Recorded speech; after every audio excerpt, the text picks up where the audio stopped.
VK Sharma, Adarsh Vidya मंदिर, शंकर विद्यापीठ, आबू पर्वत, कक्षा 9वीं हिंदी काव्य के अंतर्गत आज हम कवित्री ललिया के पद जिन्हें हम बात के नाम से जानते हैं उनका अध्ययन करेंगे। कवित्री कहती हैं, रस्सी कच्चे धागे की खींच रही मैं ना, अर्थात ये जो जीवन की जो श्वासें चल रही हैं वो कच्चे धागे के समान हैं, क्योंकि ये हमारा जीवन बड़ा ही नश्वर है और ये कभी भी जो सांसें हैं जिनसे हमारा जीवन चल रहा है वो कभी भी रुक सकती हैं, हमारा जीवन समाप्त हो सकता है। ठीक इसी प्रकार जैसे कोई ऐसी स्थिति जिसकी कोई स्थिरता ना हो, जिसका कोई निश्चित समय ना हो, यानी कच्चा जो धागा है वो कभी भी टूट सकता है, हमारा जो जीवन है वो भी कच्चे धागे के समान है। या कच्चे धागे से तात्पर्य जीव की जो श्वासें हैं जिसके कारण से उसका जीवन चल रहा है, वो श्वासें कब किसकी खत्म हो जाएं इसका कोई निश्चित समय नहीं होता। खींच रही मैं ना, कवित्री कहना चाहती है कि जीवन क्षणभंगुर और नश्वर होने के बाद भी मैं मेरी जीवन रूपी नाव को खींच रही हूं। नाव से तात्पर्य है यानी कवित्री ईश्वर साधना में रत रहते हुए, ईश्वर की साधना करते हुए वो अपने जीवन को जी रही है, लेकिन भय क्या है? भय मन के अंदर यही है कि पता नहीं ये जीवन रूपी लीला कब समाप्त हो जाए। जाने कब सुन मेरी पुकार, कवित्री को केवल चिंता यह है कि जिन सांसों के माध्यम से मैं जी रही हूं वो तो कच्चे धागे के समान हैं और जीवन यात्रा बहुत लंबी है और अभी तक उसे ईश्वर की प्राप्ति नहीं हो पाई है, तो उसे सदैव ये डर बना रहता है, सदैव ये भय बना रहता है कि जिस ईश्वर की साधना में मैं लगी हुई हूं, जिस आत्मा से को मैं परमात्मा में विलीन करना चाहती हूं, ईश्वर की साक्षात करना चाहती हूं, उस परमात्मा से अभी तक मेरा साक्षात्कार नहीं हो पा रहा है और जीवन की कोई निश्चितता नहीं है कि वो कब समाप्त हो जाए। इसलिए अपने मन के भय को दर्शाते हुए कवित्री कहती है, जाने कब सुन मेरी पुकार, ना जाने वो परमात्मा मेरी पुकार कब सुनेगा। कौन सी पुकार? यानी इस आत्मा का परमात्मा से मिलन होना, ईश्वर के दर्शन होना, ये शुभ अवसर ना जाने मुझे कब मिलेगा, वो भगवान मेरी प्रार्थना को कब सुनेगा।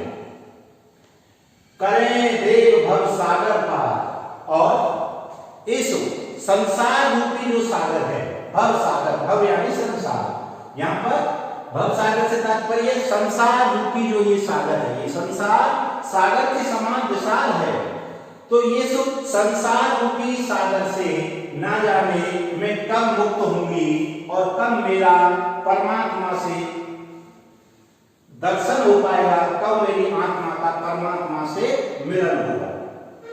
पानी टपके कच्चे सकोरे, जिस प्रकार से मिट्टी, कच्ची मिट्टी का एक सकोरा होता है और वो सकोरा मजबूत नहीं होता और उसमें यदि पानी भर दिया जाए तो उसमें से पानी भी रिसता रहता है, टपकता रहता है। ठीक इसी प्रकार से जीवन की क्षण भंगुरता को प्रदर्शित करने के लिए, जीवन की क्षण भंगुरता को बताने के लिए कवित्री यहाँ पर जीवन की तुलना किससे कर रही है? एक कच्चे सकोरे के समान जो कभी भी टूट सकता है। पानी टपके कच्चे सकोरे, व्यर्थ प्रयास हो रहे मेरे। कवित्री साधना में रत है, लेकिन फिर भी उसे अभी तक ईश्वर की प्राप्ति नहीं हो पाई है, उसकी आत्मा का परमात्मा से मिलन नहीं हो पा रहा है। इसलिए कवित्री सदैव चिंतित रहती है, सदैव उसे पाने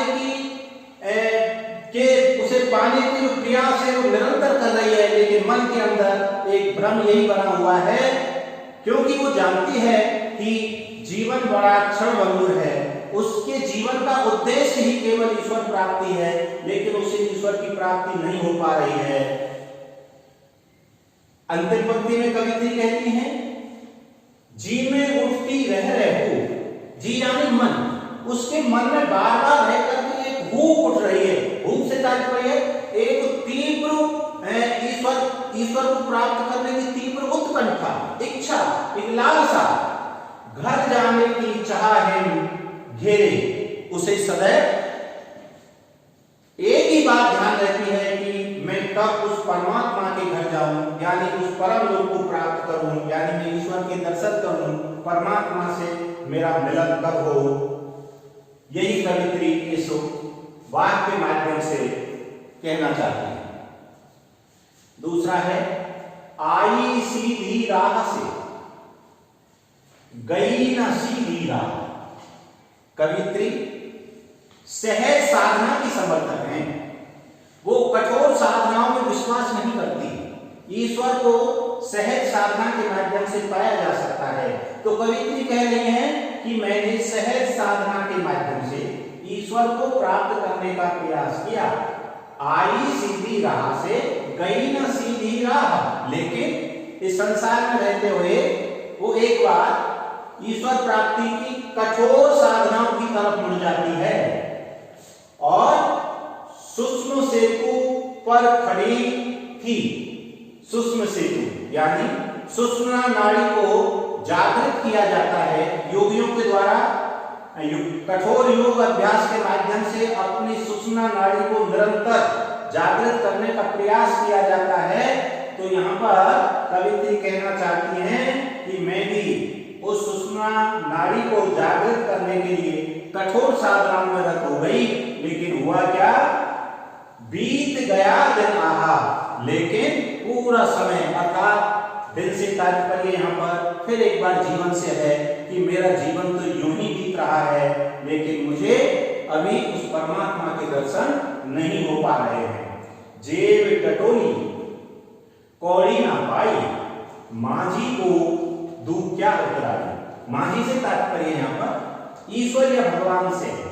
कवित्री कहना चाह रही है कि पूरे जीवन भर मैंने साधनाएं की, लेकिन उसके बाद भी यदि सद्गुणों रूपी पूंजी मेरे पास नहीं है तो उस परमात्मा को मैं क्या दूंगी, क्योंकि जीवन की सबसे बड़ी पूंजी सद्गुण हुआ करते हैं और उन सद्गुणों के बिना जीवन की कोई सार्थकता नहीं हो सकती। तो कवित्री कह रही है कि मैं साधनाओं तो लगी रही, लेकिन फिर भी मुझे आज तक यदि सद्गुण प्राप्त नहीं हो पाए हैं तो मैं उस परमात्मा को क्या जवाब दूंगी। कौड़ी एक मुद्रा की इकाई का नाम है। तो वो कह रही हैं कि जेब टटोली, जिस प्रकार किसी व्यक्ति को जब कहीं कोई भुगतान करना होता है और उसके पास कुछ ना होता है तो उसकी जो स्थिति होती है वही ईश्वर के सामने कवित्री यहाँ पर कुछ ऐसा ही एहसास कर रही है कि मेरे पास पूरा जीवन निकल गया, सद्गुणों रूपी कोई पूंजी मेरे पास नहीं है।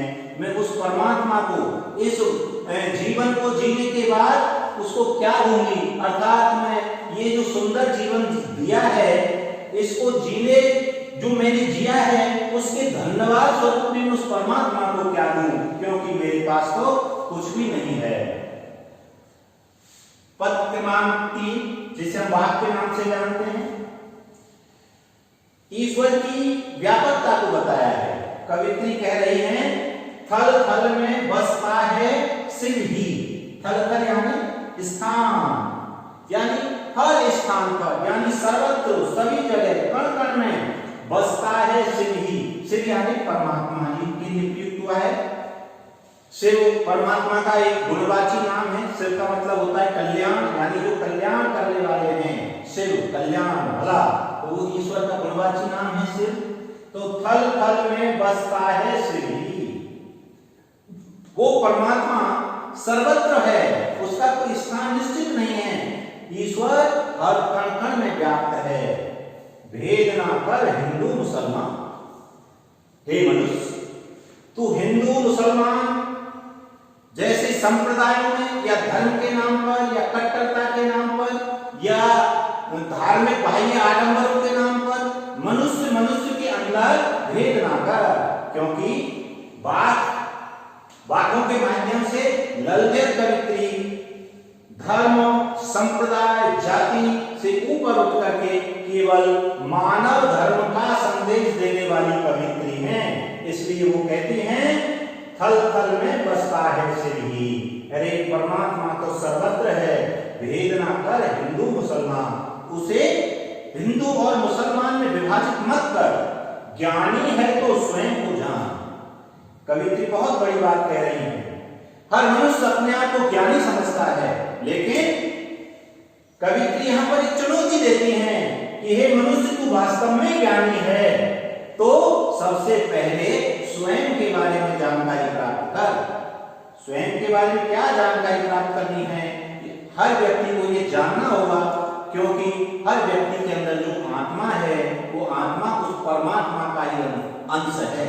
तो जैसे ही व्यक्ति स्वयं की आत्मा को जानता है, वैसे ही उसे परमात्मा के दर्शन होते हैं। आत्मा और परमात्मा के जब दर्शन हो जाते हैं, आत्मा का जब परमात्मा से मिलन होता है, वही ईश्वर के दर्शन होते हैं। तो ज्ञानी है तो स्वयं को जान।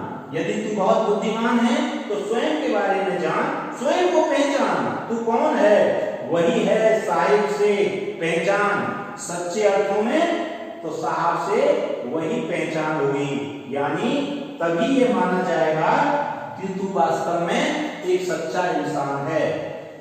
केवल धर्म संप्रदाय के नाम पर मनुष्य को विभाजित करने का काम मत कर। तेरा काम केवल स्वयं को पहचानना है, अपनी आत्मा के दर्शन करना है और परमात्मा को पहचानना है। धन्यवाद।